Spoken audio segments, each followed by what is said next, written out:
welcome back to my channel. So today's video is another advice video. This time it is life post-graduation advice. I graduated from college in spring 2021, and honestly I wish I had someone give me this kind of life advice because I felt I was not ready to step out into the real world. Once we threw those caps in the air, I was kind of like, oh, well, that's that. What do I do now? And so I hope this advice is helpful for you guys. And without further ado, let's get started. I do have my iPad with notes, so if you catch me looking away, it's because I'm looking at my notes. I want to stay on track for you guys and not just ramble on with no meaning. So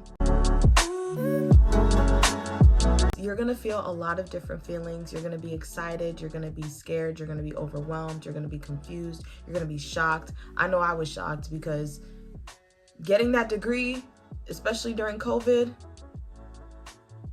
praise to the Most High, because it was not an easy feat.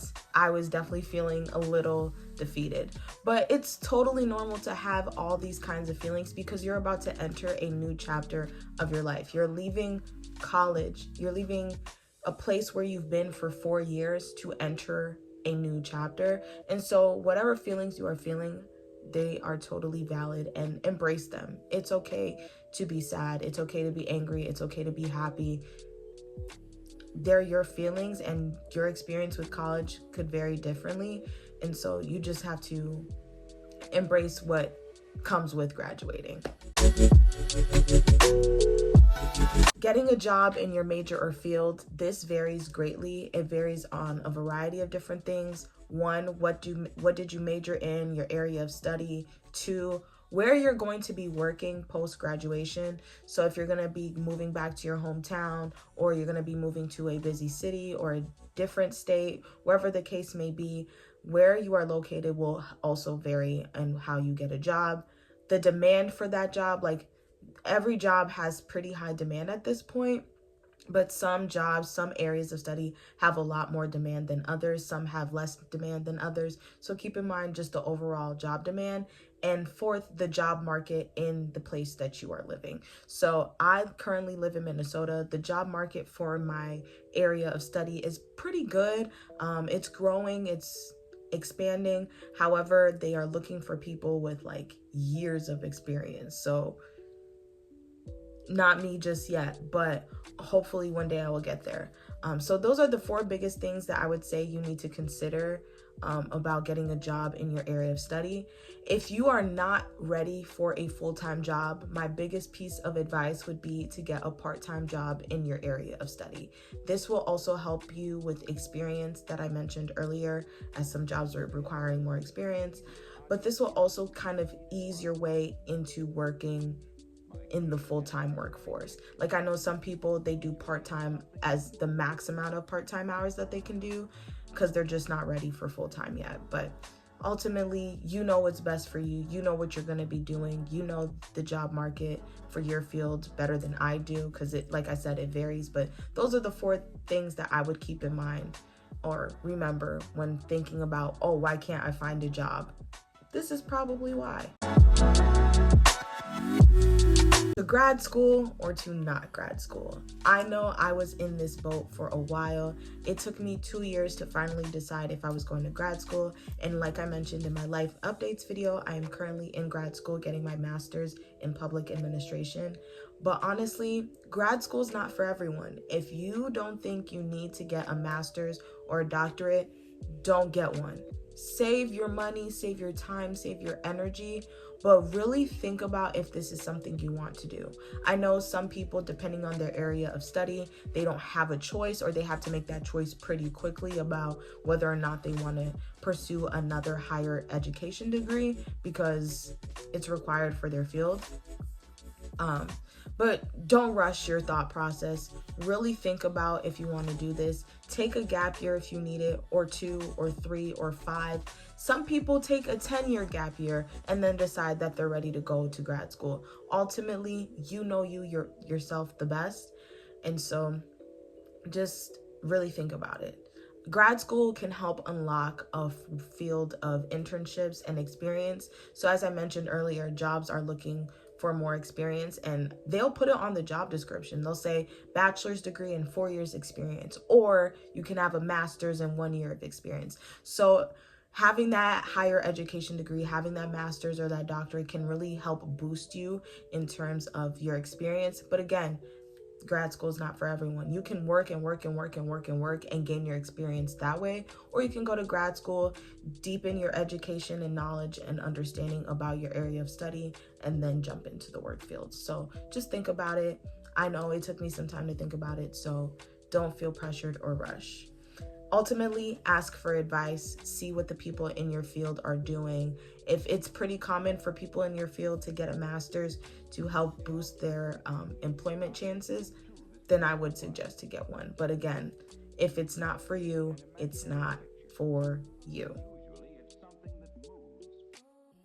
Imposter syndrome in the workforce. So you've gotten the job, you're ready to start, it's your first day, and you are feeling like you got to put on a show. And putting on a show doesn't mean to be flamboyant and out there. It kind of just means like, I really need to show them that I am worthy of this job. Like, they didn't just hire a 22, 23-year-old fresh out of school who doesn't know anything. And I'm here to tell you, you need to be yourself. Like, the job hired you because of your skills and your qualities and your traits and your attributes. They really don't care about your age. Some places do, but most places really don't. They hired someone because they were looking for an ideal candidate, and you just happened to be that person. So give yourself a little pat on the back because you got a job, okay? Like, it was because of you, not because of anything else. So be yourself. Ask for help. Do not be shy to ask for help at work. You don't know everything. You literally just got there. You just entered the workforce. Ask for help. It is okay to ask. I would recommend getting a mentor. You can either get a mentor at work, or you can find a mentor on LinkedIn, someone in your field of study that you feel like would be a great mentor to you. And honestly, the older generation, the older workers, they're looking to mentor people. They have no qualms against like being a mentor to someone like you. So go out there, find a mentor, even if it's just another coworker who's just had more experience than you. That can be a great mentor as well.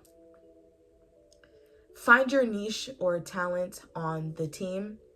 And I know I said be yourself earlier. Yes, so be yourself and utilize what you're good at to bring something to the team.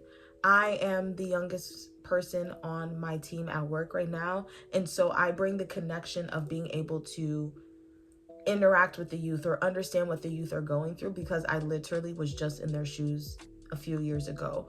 Or because I have a younger brother, I can connect to the younger generation a little bit better because I can understand what they're going through. I know the lingo that they're using. I know the things that they're saying because I wasn't that far behind them. So think about what you are going to bring to the team and how you can stand out more. You don't want to feel like an imposter at work. You don't want to feel like you're putting on a show for everyone because they can tell.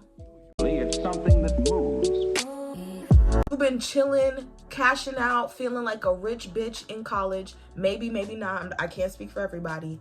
But now's the time to get serious about your finances, especially if you moved out of your parents' house and are now paying rent. Keep track of your loan deferment periods. Especially with this current administration with apparent wage garnishments for student loans, keep track of when your loan deferment ends. For federal loans, that is usually 6 months after you graduate. So if you're graduating in May, your loan deferment ends in November. If you graduate in December, your loan deferment ends in June, so on and so forth. So just be mindful of when that loan deferment ends, because trust me, you don't want to log into your student loan account and find out you are past due on 3 months of student loans. You don't want that. For other loans, so like if you got loans from your school may make you wait a year before you start making payments. Private loans, they vary on which kind of loan that you get and who you get it from, but typically it's the same as the federal student loans, so 6 to 8 months. Learn to budget. If you don't know how to budget now, Google how to budget. There are budgeting apps, there are budgeting videos. There are resources out there on how to budget. You can make a budget. Do it. Especially if you're living out of your parents' house. Even if you are living with your parents, you should still budget because you want to save to move out at some point if you want to. Or you might save for a car or a house, or you might want to save for something big. Learn to budget. Budgeting is key. Budgeting is how you can keep track of your expenses, keep track of all miscellaneous things. Plan your paychecks. It's important to know how much money you're gonna get and what that paycheck is going to go towards. If you, again, I keep using rent because that's everyone's biggest expense. If you have rent you need to pay and you get a check on the 9th, but your rent is due on the 1st, that means that check before the 1st is gonna go towards your rent, and the check on the 9th goes to other bills. And that's just how you have to do it. You have to plan your paychecks. Like, that's really important. Things get expensive fast and checks go quickly. Yeah, it is what it is. Also, not everything needs to be name brand. Please bargain shop. I don't know who started this trend of like, oh, if you bargain shop, you must not got it. Girl, if the Walmart cheese is $1.99 and the Sargento is $6, I'm going with the Walmart cheese, because guess what? They're both gonna melt the same. They're both gonna taste the same. Do not be afraid to buy like, it is okay. It tastes the same. It works the same. It functions the same. It cooks the same. There's no difference except for the name. And I hope those TikTok videos showed y'all that literally the name brands are all lying to y'all. So save your money. This part gets really tricky depending on what your plans are post-college. So if you're staying in your college town, you may still have access to some of your college friends for a little bit, but you're gonna have to make new friends. That's just what it is. Most people don't stay in their college towns, so if you're planning on staying in your college town, you gotta make new friends. For the girlies who are moving out of their college town but are not moving back home, same thing. You're gonna have to make friends. You're gonna have to go out there and be social. The part that I can really speak to is moving back home after college. So for me, I lost touch with my college friends. You just be prepared for that. And that goes for all the parties. So if you stay in your college town, move to a completely different city, or you move back home, you're gonna lose touch with your college friends. Some of them, not all of them, but some of them. You're gonna lose touch. And it happens pretty quickly because you're all like, life's changing, moving on. So just be prepared. Also be prepared to not be invited to your college friends' things. Like, you've only known these people for 4 years, not even, and they may not invite you to their big events. I know people that I was roommates with, I was friends with, no wedding invites. And I was like, oh. I mean, I wasn't completely surprised, but it was just like, you know, you would have thought that because I knew you at this pivotal moment in your life, I'd get an invite. But you just got to be prepared for that. But maybe that was my fault for expecting invites to things like that. But I just thought I would get one. But yeah, if you move back home, your friendships that are at home may feel a little weird. And this is what I mean by weird. You've been gone for 4 years, and yes, you may have come home for breaks and interacted with your friends during the holidays, but you missed like 9 months of time with them, like good chunks of time with them. Things are not going to be the same. For me, I missed a lot of information. Like, I was oblivious to the stuff that was happening in my hometown because I've been gone, and frankly, if I'm not there, they're not going to tell me. So it's just like being prepared to feel like you're a stranger in your own home, if that makes sense. It can be really challenging to navigate being back home while also trying to navigate the new changes in your life. So just make sure you have a solid group of people that you have around. Like my friend group, when I went to Wisconsin and came back, it was like I never left. Even though I did miss out on a lot, it was like I never left. You'll make friends at work, You have to be open to making friends at work, because if you don't, you're gonna be pretty lonely at work. Like it gets easy to get lonely at work. So just be open to making friends at work. I made some great friends at work, people that I feel like I'm really close with. Like, I don't know, I couldn't see my life without them, and I couldn't see working without them either. But people leave jobs all the time, so you may lose like working with them. But I would say like making friends in the workplace is really nice, because now you have someone to talk to. But tread lightly with the work friends, because at the end of the day, y'all are both in it for a check. If it comes down to it and HR starts knocking on doors, that might not be your friend no more. So be careful. You need to make time for a social life. You're going to feel overwhelmed and busy with work and the adjustments that you need to make to your life, but you still need to have a social life. Cherish your weekends. I use my weekends to be as social as possible.